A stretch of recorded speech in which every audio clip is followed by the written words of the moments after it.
Hello science fans! Naisip mo na ba kung anong pwedeng mangyari kung ikaw ay na-stuck sa outer space? Siyempre, hindi ka lang naman magpapalutang-lutang sa zero gravity. In fact, isa itong seryosong challenge. Lagyan natin ng konteksto. Imagine mo, stuck ka sa outer space. Kasi, yung 8-day mission na dapat ay gagawin mo, naging 8-month mission dahil nasiraan yung spacecraft na nagdala sa'yo sa outer space. Yun ang nangyari sa mga NASA astronauts na sila Suni Williams and Butch Wilmore, na dala-dala ng Boeing Starliner. What? Nag-launch sila nung June pa, at ngayon ay umiikot sila sa planeta lula ng International Space Station ng halos 4 na buwan. Pero bakit? Dahil nagkaroon ng thruster issues ang Starliner, ang mga engineers ay kailangang ayusin ang helium leaks na meron sa propulsion system nito, kaya kinailangan niyang bumalik sa planeta. Pero syempre may backup plan. Ang SpaceX Crew Dragon ang pwedeng tumulong. Pero ang ibig sabihin nito ay si Williams at Wilmore ay pwedeng nasa kalawakan hanggang February 2025. Pero ano nga bang nangyayari sa ating katawan pag tayo nasa kalawakan ng masyadong matagal? Anong mangyayari pag na-stuck ka sa labas? At mas importante pa, meron bang paraan para mag-survive? Pero bago ko po sagutin ang mga katanungan na ito, gusto ko munang mag-hi sa ating mga bagong manonood. Ako po si Chona at ako ang inyong resident Filipina scientist.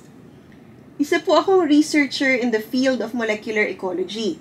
Pero nung mas bata pa po ako, pangarap ko pong maging astronaut.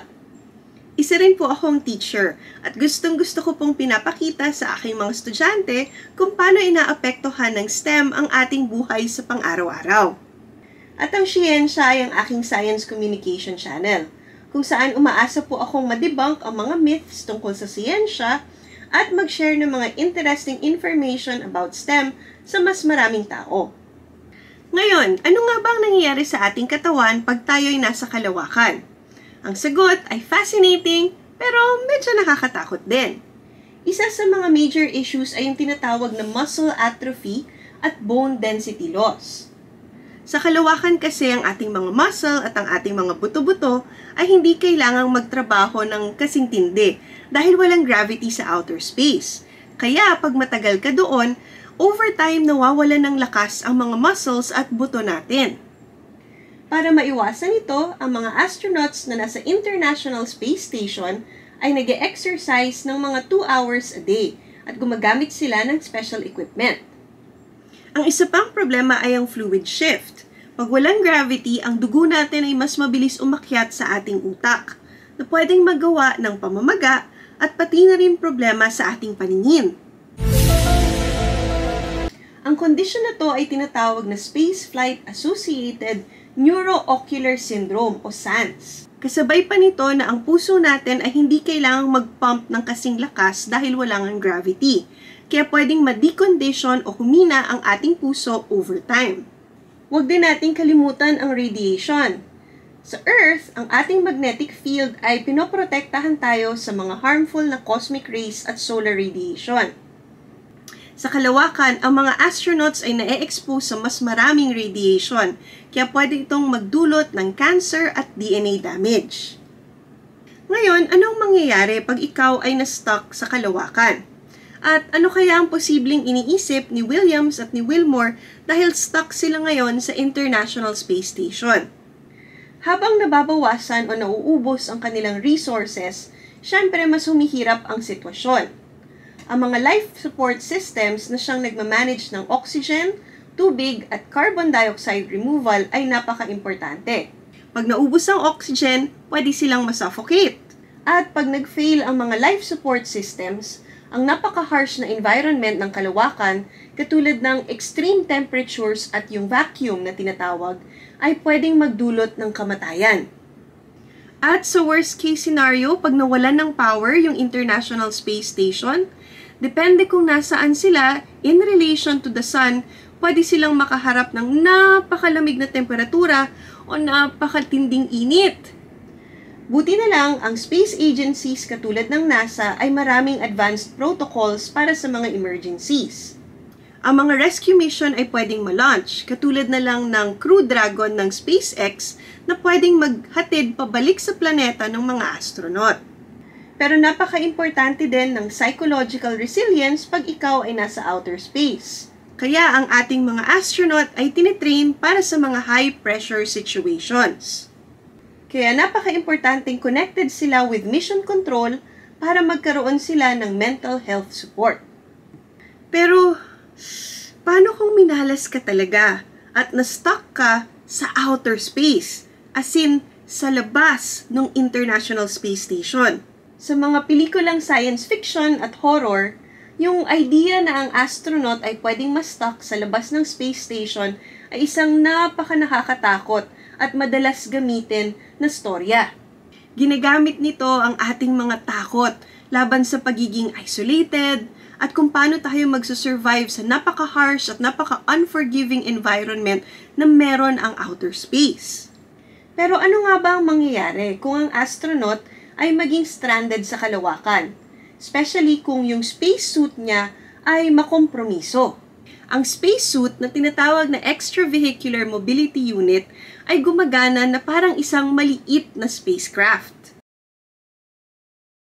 Pinoprotektahan nito ang astronaut sa mga extreme conditions ng kalawakan. Binibigyan sila ng oxygen, minemaintain ang tamang air pressure, at nire-regulate ang kanilang body temperature. Sa loob ng suit, nagbibigay din ito ng oxygen at tinatanggal ang carbon dioxide para tuloy-tuloy lang ang paghinga ng astronaut. Ang suit na ito ay pwede ring magprotekta galing sa radiation, micrometeoroid impacts at pagbabago-bago ng temperature para syempre manatiling buhay ang may suot nito sa isang environment na otherwise ay pwedeng makapatay. Ngayon, pag nag-crack ang spacesuit, ang sitwasyon ng astronaut ay pwedeng maging malala. Sa kalawakan, walang atmospheric pressure, at ang katawan natin ay nagre-rely sa pressure para mapanatili ang ating bodily fluids in a liquid state. At pag nag-crack ang suit, yung pressure na yan ay biglaang mawawala. Pag nawala ang pressure, ang body fluids ng astronaut, katulad ng dugo at tubig sa ating tissue, ay unti-unting ma-vaporize at maglilid ito sa isang kondisyon na tinatawag na ebullism. Ang balat natin ay magsistretch at para tayong lumolobo. Pero hindi tayo puputok, katulad ng pinapakita sa ibang mga pelikula. Pero ang proseso na ito ay magiging napakasakit. Kung walang oxygen, pwedeng mahimatay ang astronaut within 15 seconds. Ito ay tinatawag na hypoxia o kawalan ng oxygen. Ang utak natin ay pwedeng mag-survive ng walang oxygen sa isang maiksing period lamang. Kaya ang situation ay magiging napaka-critical within minutes. Ang ating laway at ang iba pang tubig sa ating katawan ay unti-unti ring kukulo. Hindi dahil sa init, kundi dahil sa kawalan ng pressure. Dahil bumababa ang boiling point ng tubig pag nababawasan ang pressure. Ang kalawakan din ay napakalamig kung ikaw ay nasa shadowed areas. Pero napakainit din ito pag ikaw ay nakatapat sa araw. Pero ang thermal effects ay hindi magiging immediate. Ang heat transfer through radiation sa kalawakan ay relatively mas mabagal. Kaya hindi ka agad-agad mag-freeze o masusunog. Ang mas malaking issue ay ang kawalan ng temperature regulation once masira na ang iyong spacesuit. Pag nawala din ang protective layer ng spacesuit ay mapupuno ang iyong katawan ng cosmic radiation at solar radiation. Pero syempre, medyo mas matagal pa ang magiging epekto nito sa iyong DNA at sa iyong kalusugan. Ang kamatayan ay hindi agad-agad mangyayari. Pero ang survival beyond a few minutes ay hindi rin ganun kaposible. Why are you crying? Pero ano nga bang nangyayari sa isang patay na katawan pag na-stuck ito sa outer space? Magde-decompose din ba ito o magwi-wither away na lang? Ang proseso ay medyo kakaiba kumpara sa nangyayari sa ating planeta.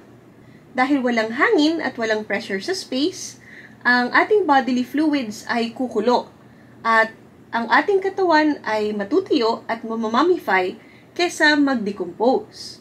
Kasi pag walang oxygen at walang microorganisms, hindi pwedeng mabulok ang ating katawan. Instead, ang napakalamig na temperatura ng kalawakan ang magpe-preserve sa ating katawan. Pero dahil merong cosmic radiation, masisira din ito over time. Pero syempre gusto nating mabuhay, di ba? Paano ba tayo mabubuhay sa outer space?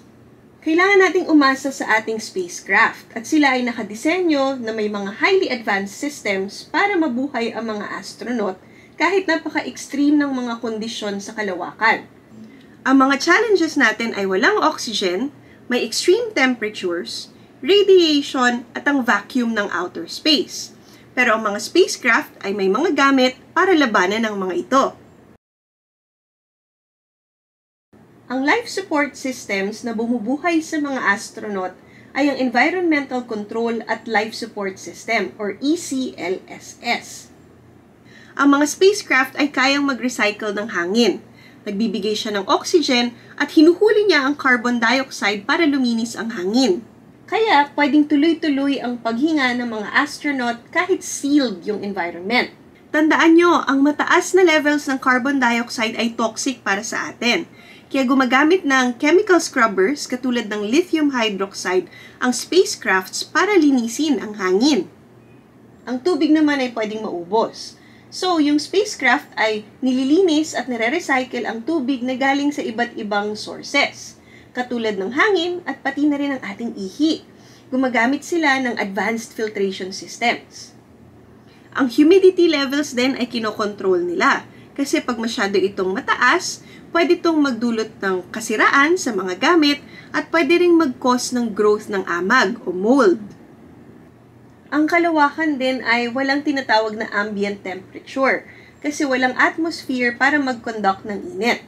Kaya ang spacecraft ay pwedeng maka-experience ng napakatinding init pag nakaharap sa araw at napakatinding lamig pag sila naman ay nasa shadows. Ang thermal control system ng spacecraft ang siyang nagko-control ng temperature para sa mga astronauts na nakasakay dito. Meron silang heat exchangers na nagagalaw ng sobrang init palayo sa cabin. Meron din silang radiators at insulators na siyang nagpapadissipate or nag-store ng init kung anuman ang mas kailangan. Meron ding temperature regulating materials. Kaya ang labas ng spacecraft ay nakadisenyo na may mga materials na pwedeng mag-reflect o mag-absorb ng init para ang interior o ang loob nito ay stable ang temperature. Dito sa ating planeta, ang ating atmosphere ang nagpoproteksyon sa atin galing sa radiation na meron ng kalawakan. Pero pag ang mga astronauts ay nasa outer space, naku, exposed sila sa solar at cosmic radiation.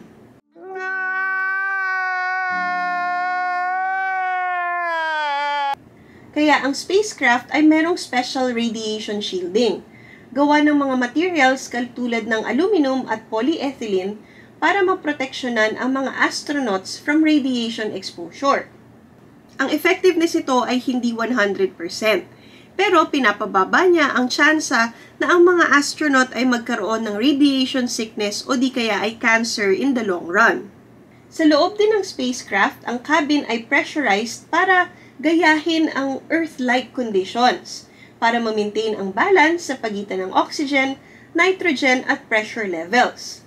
Sinisigurado nito na ang mga astronaut ay pwedeng huminga at gumana ng normal kahit wala silang suot na spacesuit.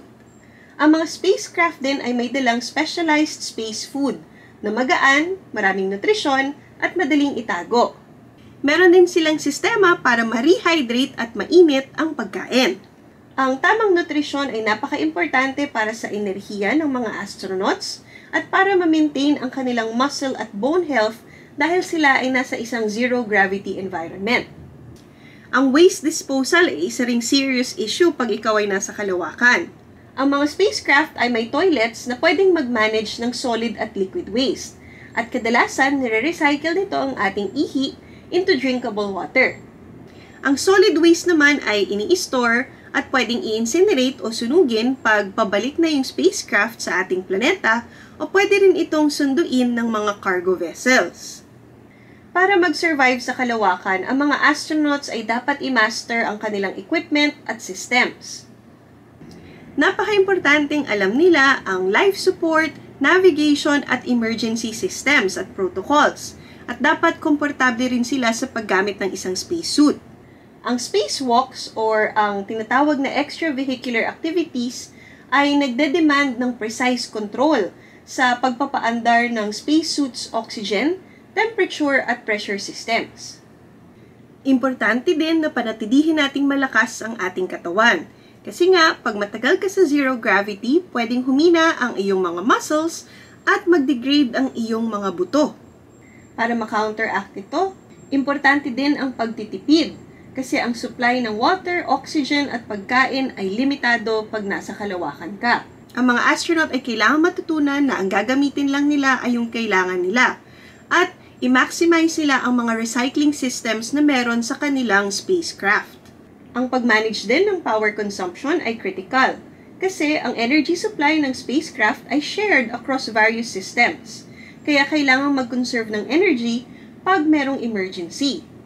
Napaka-importante din ng teamwork pag gusto mong mag-survive sa outer space. Kailangan ng strong collaboration at communication sa mga kasama mong astronaut at sa ground control kasi ang mga missions ay nakadepende sa collective skills at mutual support lalong-lalo na pag critical ang sitwasyon. Napaka-importante din ng mental health at psychological preparedness dahil ang mga astronaut ay kadalasang na-isolate at nasa-stuck sa isang confined na space. Kailangan ng mental resilience pag mahahaba ang misyon at pwede itong ma-achieve by following routines katulad ng pag-i-engage sa ating mga personal hobbies at pag-stay in touch sa ating mga mahal sa buhay pag posible. Kasing importante ang mental health ng mga astronaut sa kanilang physical health pagdating sa mga missions to outer space. But what do you think? Gusto mo rin bang maging astronaut nung bata ka? Sa tingin mo, kaya mong mag-survive pag nabigyan ka ng chance na i-explore ang outer space? Let us know your thoughts in the comments section below.